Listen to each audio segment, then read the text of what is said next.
Let the sun shine. Let the sun shine.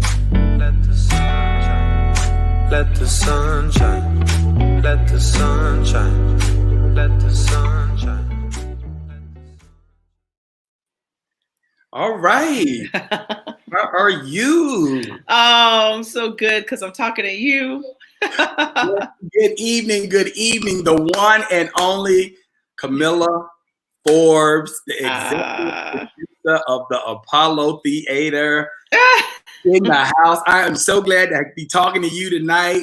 You're looking rather lovely over there tonight. How are you? Oh, well, thank you. Thank you. This is just for you because clearly a couple minutes ago I did not do all of this. I was Hey, I think I deserve it. I'm okay. This is all for you, Charlie Lewis. So but thank you so much for having me on. This is amazing. I always get excited when we talk and it just becomes a gab fest. So, yeah, and I love that about watching your show. I love watching or listening and watching all of what you're doing online. So okay, well, you know what? It's been fun, to be honest with you. I love to showcase all my good Black people who are doing amazing things, especially my Howard University, being that you are HU alum. HU? You know. They hate us for that, but they really do. They really do. But anyway, everybody, we have the one and only Camilla Forbes here, who is the executive producer of the Apollo Theater. Hey. I love it. How old is your child now? So she is 4.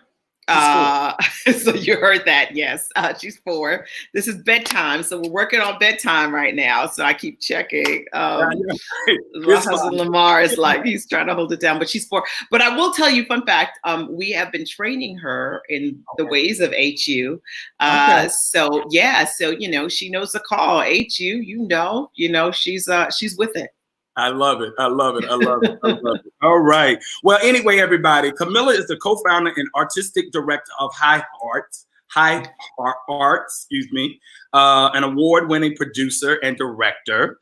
Her body of work is nationally and internationally known.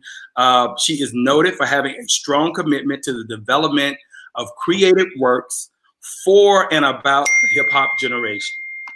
Her talent range from endeavors from casting a vivid and spell on the national and international stage. Like I said, her family hails from Jamaica, but you're originally from Chicago, correct? That's right. I grew up in Chi-Town. Okay, all right. So when you were at Howard, you worked with a couple of great people that we know now on the international stage. That's right. Chadwick Boseman. That's right. The one and only Ta-Nehisi Coates, who is now a master artist in residency at the Apollo Theater. Yeah, we're super excited to have that Bison energy in our house. Thank you. No, it's I think super exciting to have that to have him and just his brilliance and his genius kind of in the house with us as we continue to build our program like the Apollo over the next 3 years. And that's the whole point of the residency. So it's exciting. Okay, exactly. When did he come on board? So he came on board just this year. So fall of 2019, when we announced the start of his residency, and the residency is over the course of 3 years. So although we had a relationship with him prior to the residency, because we had done several events with him prior, Between the World being one of them. We remounted Between the World this fall, but we also launched his latest book, the novel, The Water Dancer, from the Apollo, in which he was interviewed by the one and only Miss Oprah Winfrey on our stage. So that was a way to just start the season like, hey, we here.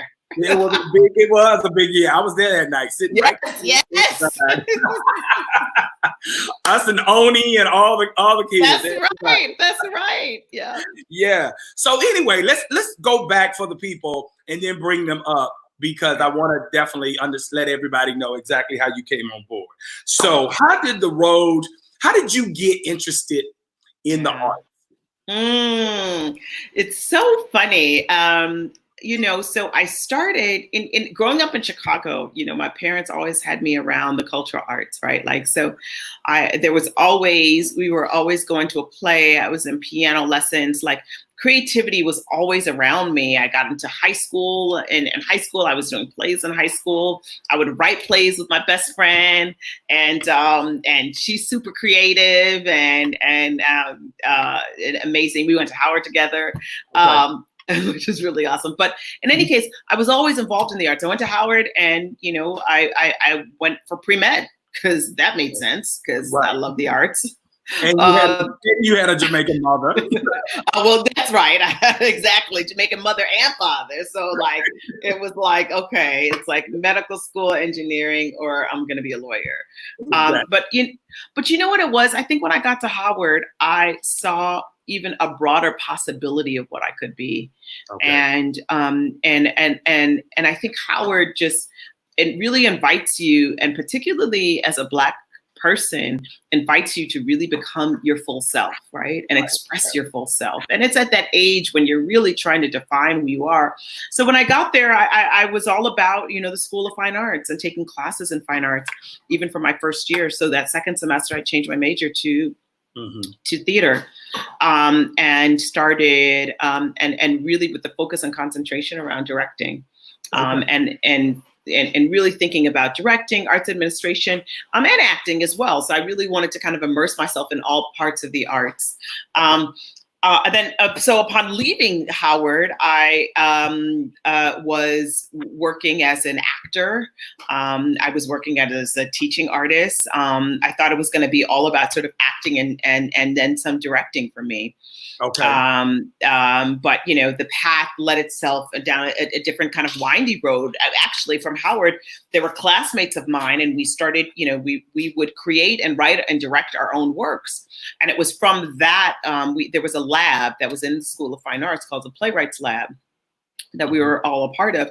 And it really, again, allowed us to kind of stretch our wings and build our own works. And then from that, we wrote a play and started getting it invited to perform it all around the country. But that opened me up to say, wait a second, I think I want to start also producing, right? Like, how do I, become an avenue to really help these works come to life?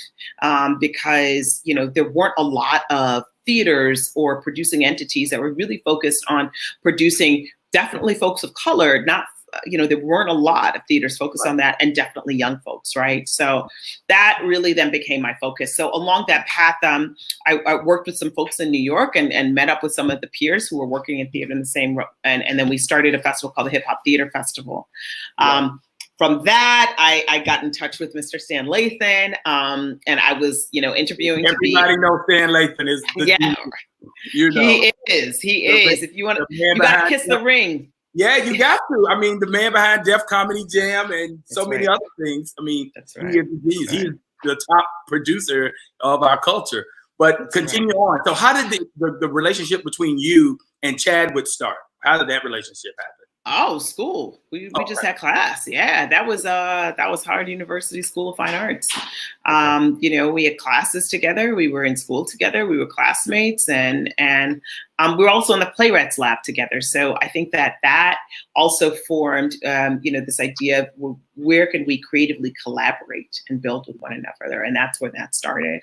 We built a work way back when, and called Rhyme Deferred, and then that was the work that actually started to tour and became the foundation of the Hip Hop Theater Festival.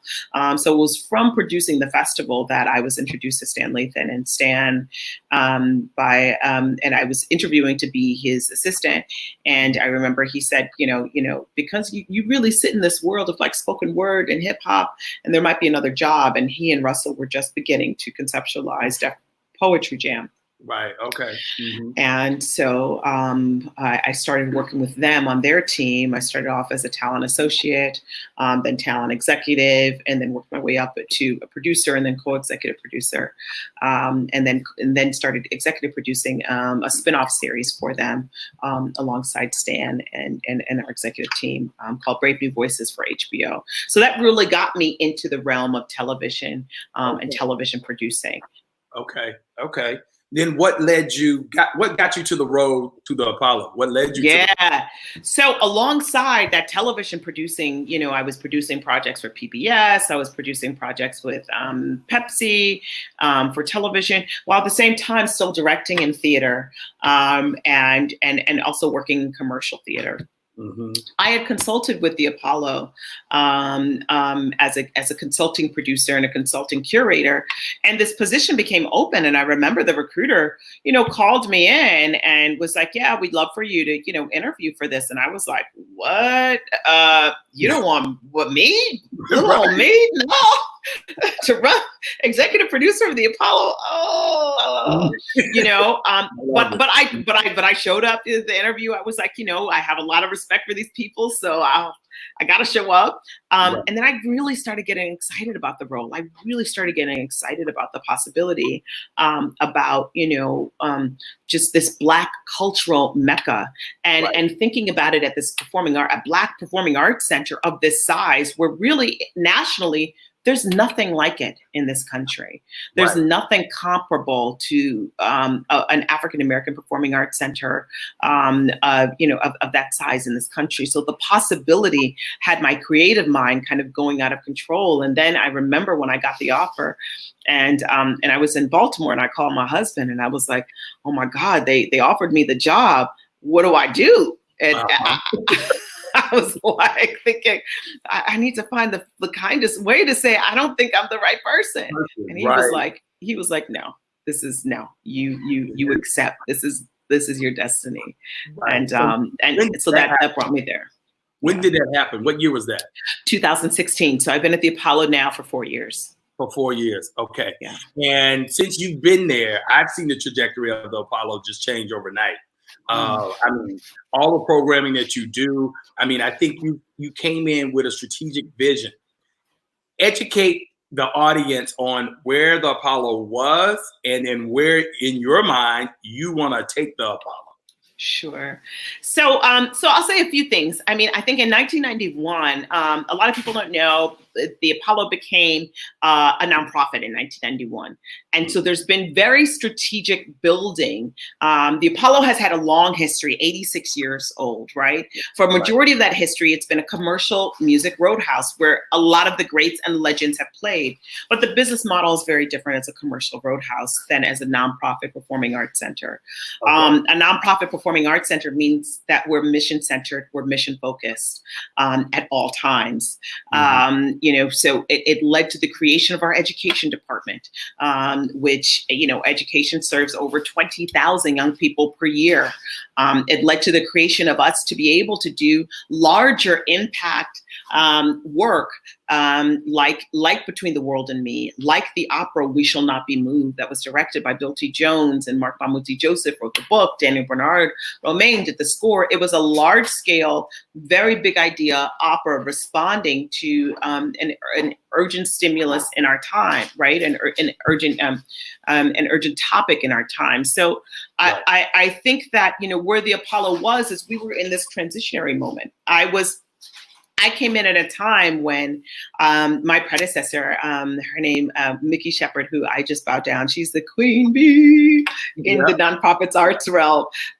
She came in to really fortify it as an institution, as a nonprofit performing arts institution. So when you think of Lincoln Center in New York City, you will think of Lincoln Center, you'll think of BAM, and you'll think of the Apollo. And that was her big mission, right? So I came in at a time when, and I come in it as an artist, and which was also part of the intimidation for me. And I remember Mickey saying, no. This is the point in which, they've been laying the groundwork and the infrastructure as a nonprofit art center. Now it's about how do we take artistic vision and propel it to the next level. And so that's what I've been working towards. So what does your staff look like? In order to do the Apollo, what is the behind the scenes? Let the people know here, what is a day in the life of the Apollo and producing work for the Apollo Theater? What does that look like?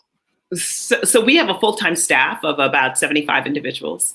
Wow. That run the building, that run the institution on a daily basis. That doesn't include our, if you include all of our stage crew, front of house, and those folks, that's upward. We've got, about 300 folks that are rotating, right? Those includes our part-time members, et cetera. But that 75 core is really, really our full-time.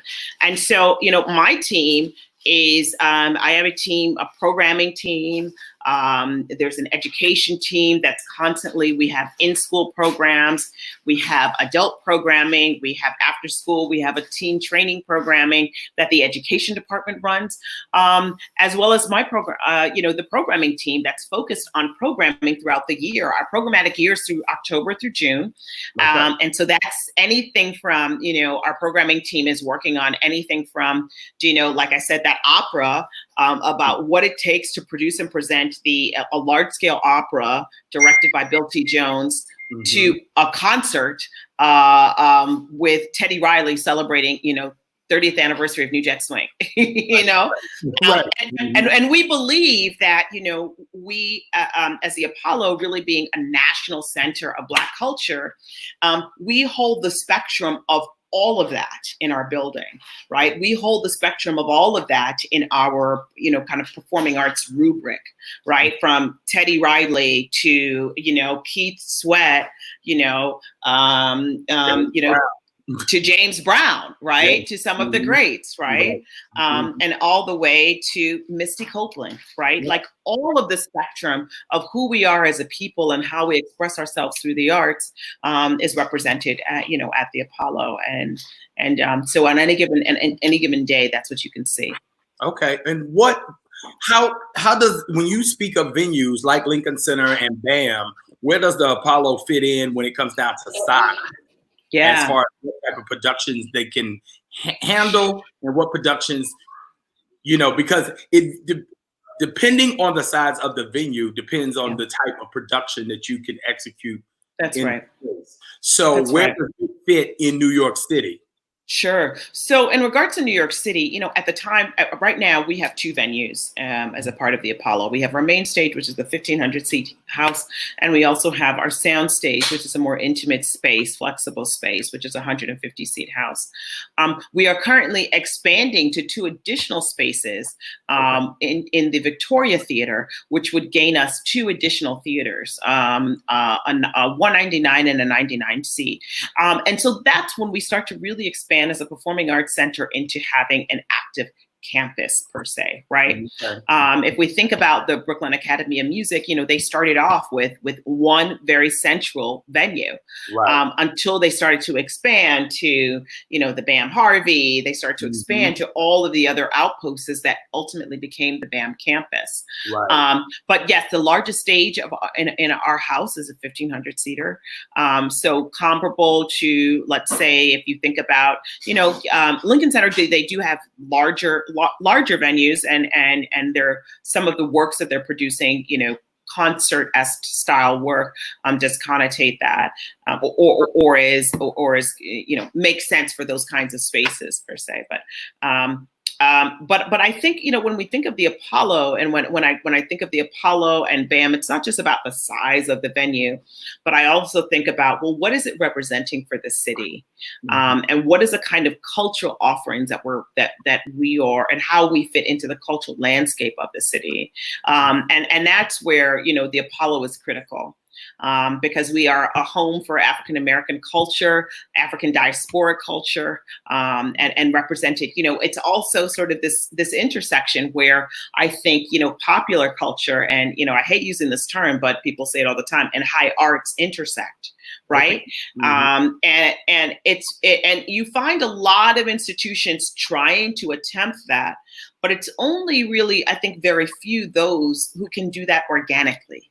Right. Where, again, like I said, a theater artist like a Bill T. Jones and or an opera makes sense right up alongside, Rakim performing the next day. And none of it feels weird or strange or wait, huh? Right. You know, it's and so that is a kind of, I think, like I said, Black cultural excellence that is represented at our institution on a daily basis, and how we measure the barometer of the work. Okay, so is the name going to be changed when those two venues are added? So we're working on that right now in regards to the nomenclature. I mean, we've been playing around with things like whether it's, Apollo Performing Arts Center, Apollo at the Victoria. So we've been really playing around in regards to where we're going to land. Haven't made specific decisions yet exactly where we're going to land. Does that mean you have to increase staff in order to have those two venues? Or? Absolutely. What's interesting is that, we, even pre-COVID, so 7 weeks ago, we were in this very rapid growth phase in order to accommodate the onboarding of the Victoria, and working with some really great consultants to help consult how we increase our staff. Consultants also from HU, CJAM. Hey. But I just say that to say is that, we were on a very rapid growth phase. And now we are, we had to just pause and recalibrate. Right. In this moment. What size budget is the Apollo? I mean, sure. This past year, we hover right around 16.5 million. Okay. And y'all have major fundraisers on board, major developers, all of that stuff working Absolutely. in order on staff? Or are they Absolutely. So we have a development team that works nonstop. They're working right now, and also several major fundraisers throughout the year. Our spring gala, which generally happens in June. We have a fabulous event that happens in February called Dining with the Divas, and at times we've done fundraisers out in the Hamptons that has been pretty successful. Okay. Well, doing this, I know everybody comes to New York, and the first thing is everybody has to visit the Apollo. So, it's a tourist mecca, it's a tourist spot, it's a tourist destination. Everybody is there. Everybody wants to come in. What is the most impactful message that you want people to walk away with when they leave the Apollo Theater? I think the most impactful message is a feeling and a sense of home. I think that, there are very few places, that we can feel that. Obviously, our real home. I think we find home in other spaces, like with friends, with family. But I think it's important that when we talk about culture, I think about culture, in particular as an African American, and spirituality in the same breath, in the same word, in the same, inhale, exhale, right? So when I think about culture, I do think about home. When I think about a place that I commune with my friends and family, I do think about home. So that is a kind of environment that I think we want people to walk away with.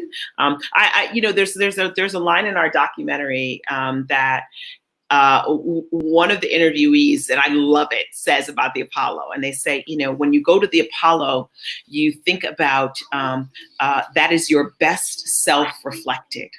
Right. And I just thought that was so beautiful. And so when we think about this level of excellence, that's what we think about with the Apollo for sure. Okay. Now, since COVID, it changed the trajectory of everything. I see that you guys created the digital theater at the Apollo. That's right. Walk us through that. How did that come about? What did y'all realize you need? As I said, the Missy Elliott, back it up, flip it, and reverse it. Your season ends in June, and so you're like, oh my God, what are we gonna do between March and June? So what did you guys come up with, and how did y'all plan on executing that, and who came up with the brilliant idea of creating this digital? Yeah.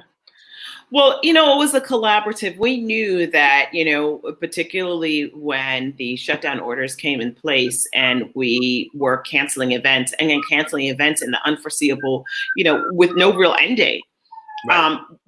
We knew we had to pivot very quickly. And so, we started having conversations immediately. I remember we were talking about, a reduced office schedule starting on a Monday, and having conversations about, so what do we do about programming? We were having those conversations in the same breath on that Friday, and began pivoting.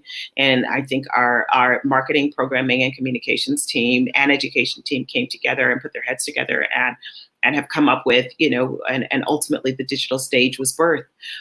So it's apollotheater.org/digital stage, and where you can find many offerings. A lot of times it's whether we're offering, moments from our archive, whether we are offering unique content. We did a really amazing program on International Day of Jazz last Thursday, Right. which was a performance with Matthew Whitaker, with Stefan Harris, and it was so amazing. And so we've got unique content like that. We've got an opportunity to see our Apollo documentary on our site as well as part of our digital stage. We held a watch party. Our documentary is it's an HBO documentary, so it lives on the HBO platform. But we're able to speak with HBO, and we're able to offer it to our constituents and to our audience pre-paywall. So if you don't have HBO right now, now's your time. Go to the website and check it out. And I'm gonna say, that documentary, I saw the documentary in Martha's Vineyard, and it blew me away when I was in. I mean, just the archives of what they did, the work that they did, it was just remarkable because of the years of all of that information, and then listening to them tell the story of how it took 7 years for them to make the documentary. 7 years. Yeah, director Roger Ross, directed by Academy Award-winning Roger Ross Williams. Produced by Lisa Cortez, also Academy Award nominated. Yeah. I mean, talk about Black excellence just in the creative team. So, but it was a road and it was a journey, and you could see the work that they put in. There was such intentionality in every choice of scene, of shot, of storytelling that just tells a story of the Apollo, but more broadly, it tells a story of Black people. Right. What I loved about it, because of the history of it, and just knowing how, everybody came through the Apollo, of course, but then just the behind the scenes aspect of everything, from how he took notes on the card of this artist was a great artist to work with, this artist was a terrible artist to work with, all of those things, And I talked to Lisa after that, and Lisa, I love her to death. She's a phenomenal, she's just phenomenal. Oh, yes.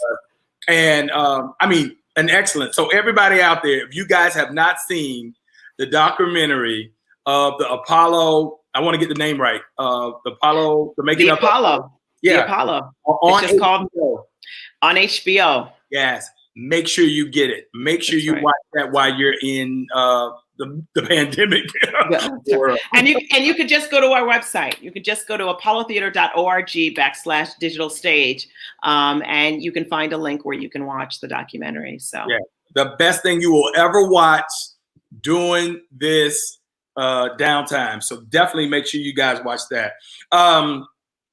Let's also talk about some of the fabulous work that you've created at the Apollo that's now on the stage. I mean, that's now, it was touring or going to tour, but the collaboration between you and Ta-Nehisi Coates with Between the World and Me, how did that all come about?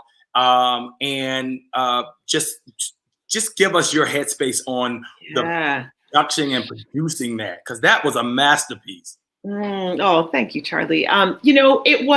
It all came from inspiration, a moment of inspiration. And it was from reading the book and knowing that, my mode of storytelling is with the stage, and really being so inspired by, Ta-Nehisi's writing, being so struck by the topics and the subject matter that struck personally, the topics and the subject matter that were discussed in the book, and wanting to find a way to, further express it in art. That's where it started. And further to have a larger conversation with many people, that's where it started. Okay. And so, he graciously, allowed me to continue on that work and on that journey.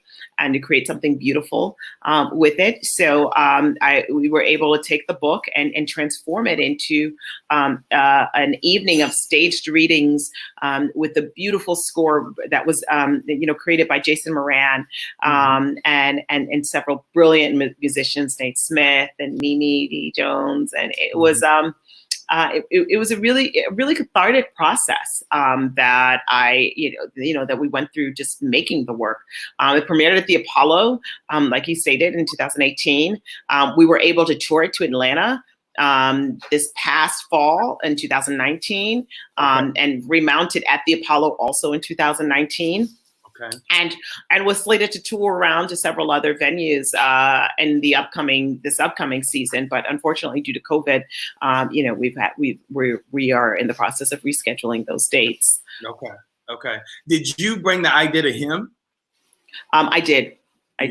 What did he think of it? Because Ta-Nehisi is his old cool collector self, laid back. And I could hear him say, "You want to do this for me?" I mean, there was a lot of that. What was that conversation like? I would keep asking him, and I was like, "Listen, I got this great idea. I think it'd be dope, and I can do this and this." And he would be like, "Okay," and I was like, "So does that mean I could do it?" And there was no real yes or no, right? So I would just keep coming back. Okay, a couple months. I was like, "Okay, so I put a deck together. What do you think about it?" So I'm thinking da. And he would be like, okay. But then, I think the just the insistent bugging, he was finally fine. Okay.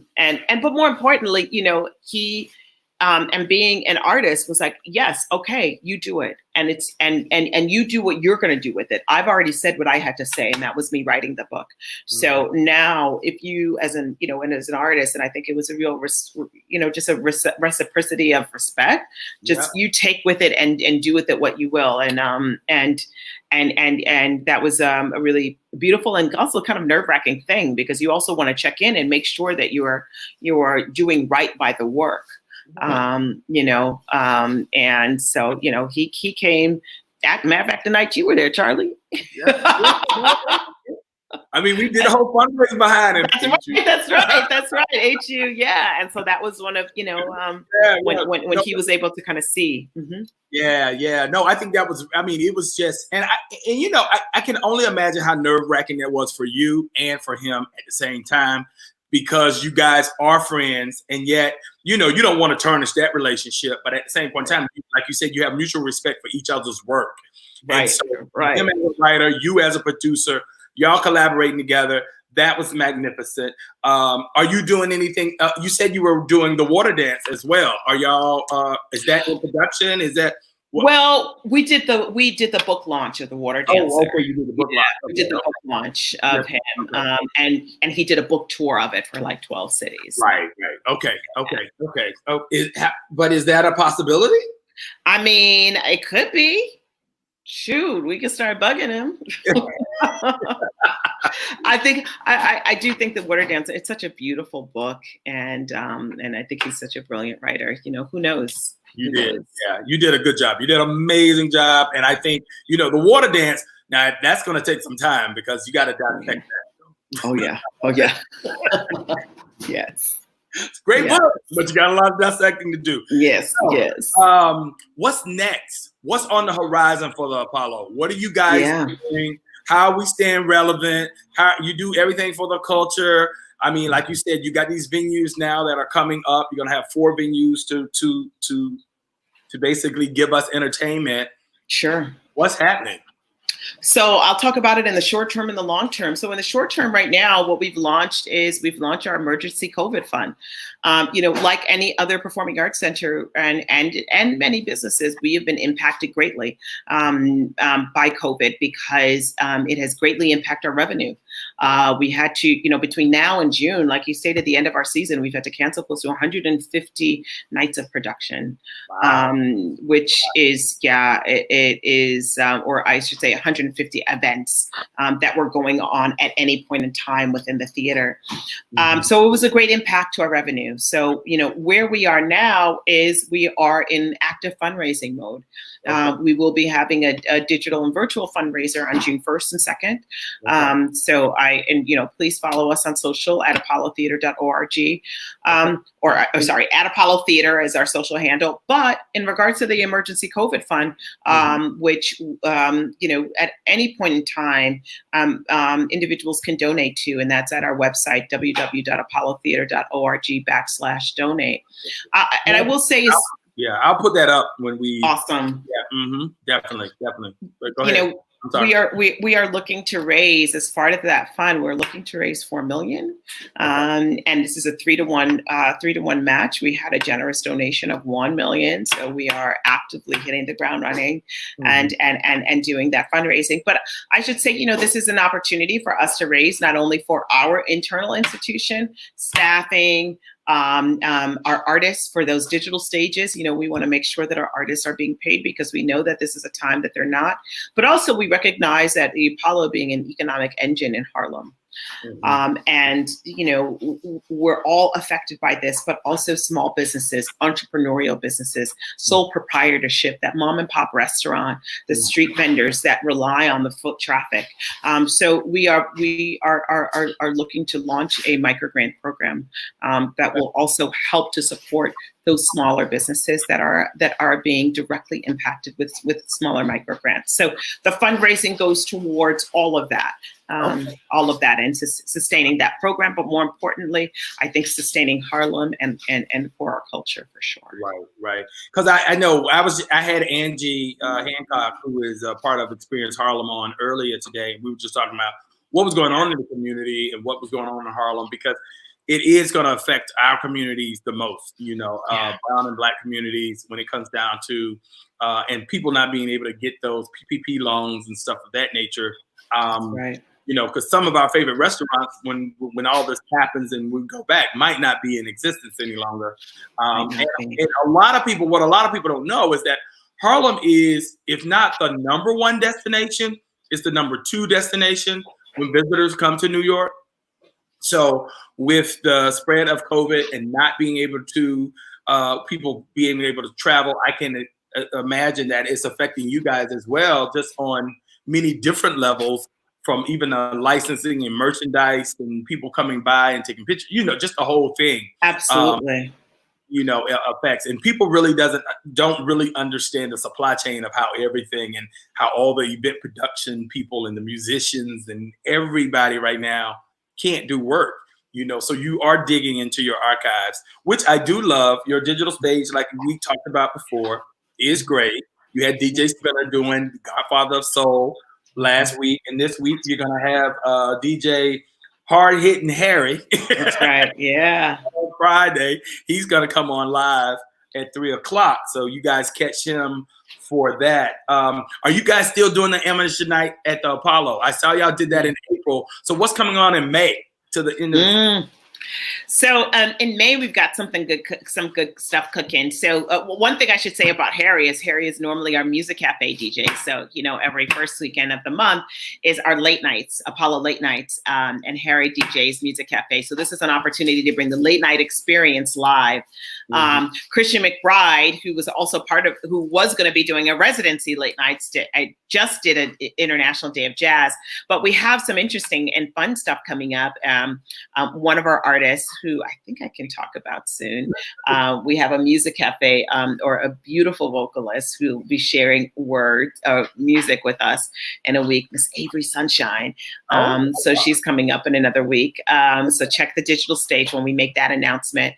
Also, the the opera that I mentioned, We Shall Not Be Moved, is going to be rebroadcast on Philadelphia WHYY, which is an NPR PBS affiliate in Philly. But we will also be offering again that opera. If you didn't get to see it the first time, you'll be able to click the link vis-a-vis Apollo Theater, our digital stage, and take part of that. So we've got that series through May, and then our virtual fundraisers that'll be happening, kicking off in June. In June we're planning some really amazing activities because that is Black Music Month. So we're looking to really lean into that month and to look for a lot of activities from us then. Okay. Y'all did a lot in April. I saw that, and you guys had a lot of interesting programming. So do you think the digital programming will stay when we come back? Absolutely. We've been discussing a lot internally in regards to, this was an opportunity, just like we were talking about earlier, Charlie, this has really been an opportunity for us to pause and reflect and really take stock. And, digital programming was always a part of our strategy. But, we were always, it was always about what's the next live event. We've got a next live event to focus on. This has really forced us into that realm of as digital programmers. And I do think that, number one, whether we like it or not, that medium and that avenue is here to stay. And so, it will definitely, we're not just considering it, we're fully embracing it as a part of our strategy moving forward. And what do you think is going to happen?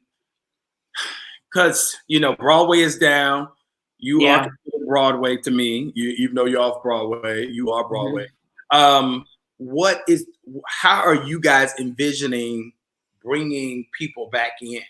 What does that look like? When do you think that will happen?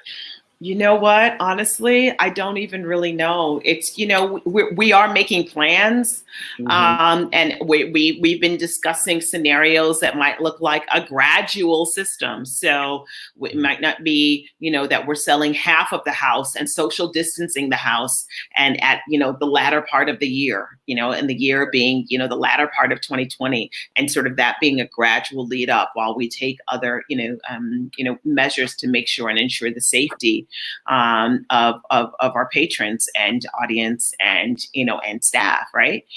So we're looking at opportunities like that. We're on a lot of different task force, whether that's a national advisory board task force of reopening venues, whether that's city, state, and local. We've been in a lot of those conversations and trying to learn best case scenarios of each. Okay. But so that's all to say is that we're making plans, but we're making plans knowing that they will change, right? And they will alter. Right now, it's just a fluid situation based on numbers, based on just how widespread COVID becomes or doesn't become, or whatever the case may be.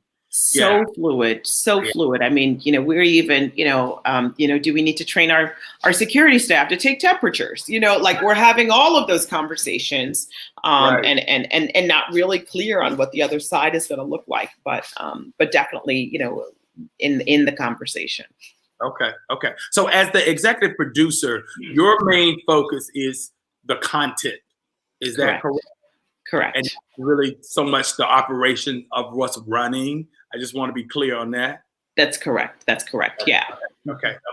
So as we said, and I think we got some questions for what's going on and what's happening out there. If you guys have questions, also too, make sure you let me know. Well, Charmaine said your work is amazing. The production is amazing of everything that you did between you and the world. Between the world and me. Kudos again. Thank you, Charmaine. That was definitely that. If you guys have questions, let me know what you got questions for. I'm like Camilla, and we'll get right to it. I'm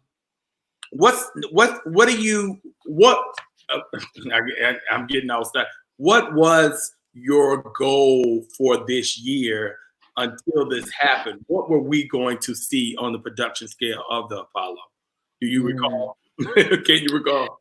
Yeah. So, the goal of this year, our theme really was about this idea of doing it for the culture. Okay. The goal of this year was really about supporting artists, right? And doing it for the culture. So we announced our artist in residency program, and that was obviously launched with Ta-Nehisi. Mhm. We announced a series of commissions, and which we're commissioning over 40 artists. That's artists like Camille Brown, the choreographer, to the musician Stefan Harris, to the dancer Little Buck and John Boogs, who's doing a specific commission for the Apollo, to artists like Ebony Noel Golden, who's doing a site-specific work on Black women and femininity, and feminism, femininity and feminism, and so it's a variety of what we were calling our 21st century canon kind of program. These works really defining the canon of the next century, and supporting artists who are making the work, because when you think of like performing arts centers, a lot of times what happens is our relationship with artists is that we pay the artist to perform for that one night. They perform, audiences pay tickets, and then you move on. For us, it was how do we support specifically Black artists on a deeper level? On a broader level, on a more intense level, which is why we launched, again, the residency program, which is over 3 years, is to give an artist an opportunity to dream and dream big. And we as an institution, right, are behind making that big dream come to life. The residency or the commissioning program, an opportunity for artists to think of a new project. And dollars to build that project, right? So that's what the commissions are about. That's what this year was about. And although COVID has been a bump, I think that artists will create no matter what the circumstances. And even amongst the most dire circumstances, the need to connect, the need to communicate, the need to articulate, the need to connect with humanity will always be there. And so, I think we as an institution need to always be there to support that impulse of the artist, to support the work that ends up on the other side that feeds all of our souls and spirits. So although COVID is here, we will still be there to support the work that will be happening, irregardless of what's happening within the world. And I'm glad you said that, because I was speaking with Mara Brock Akil last week. Yeah. She stated that what she loved about artists, rappers, was that they could get their message to their more real time. As far as her, she's in television, so it takes a while for you behind, and you're kind of like in between. So because you got a little bit, you have artists who can come out and they can talk about this experience of what's happening in the world right now. You have plays that artists can be producing for you right now about what's going on that will be launched later. So you sit kind of like in the middle, being that you're theater of all this drama that we're going through on a daily. Which is kind of genius, But what I've also seen about your work and what you produce and the content that you produce is that it has taken a step up, and you're coming at the culture from different lenses and different prisms, and it's not just the same old thing, and that's what I applaud for you and the work that you guys are doing. So, what do you want to leave us with tonight as we say farewell? I think it's just the reminder of to love one another, to take this moment to pause, to take this moment to reassess what's most important, and invest in whatever is discovered. Right. All right. I love that. Yeah. Well, with that, those are part of it. I want to thank you for your time. Thank you for your daughter. All right. The days of what we're doing in virtual world, but I love you, and I just thank you for everything that you've done, and what you continue to do. And I hope that we come out of this, and the work that you continue to do over 3 blocks over from me are exceptional, and I know it will be. And I just know this is the time when creatives really can create, because That's right. you know, with trauma and tragedy and you know, when we're on our downside, this is when opportunities arise and we find our best work, I think, to be honest. Yeah, I think you're right. And even moment to take stock, right? And invest in those and invest in that creative juice, and so that you can love the life you live. There you go. And on that note, I'll say good night. Bye-bye. Thank you, Charlie. You're welcome. Bye. Let the sun shine. Let the sun shine. Let the sun shine. Let the sun shine. Let the sun shine. Let the sun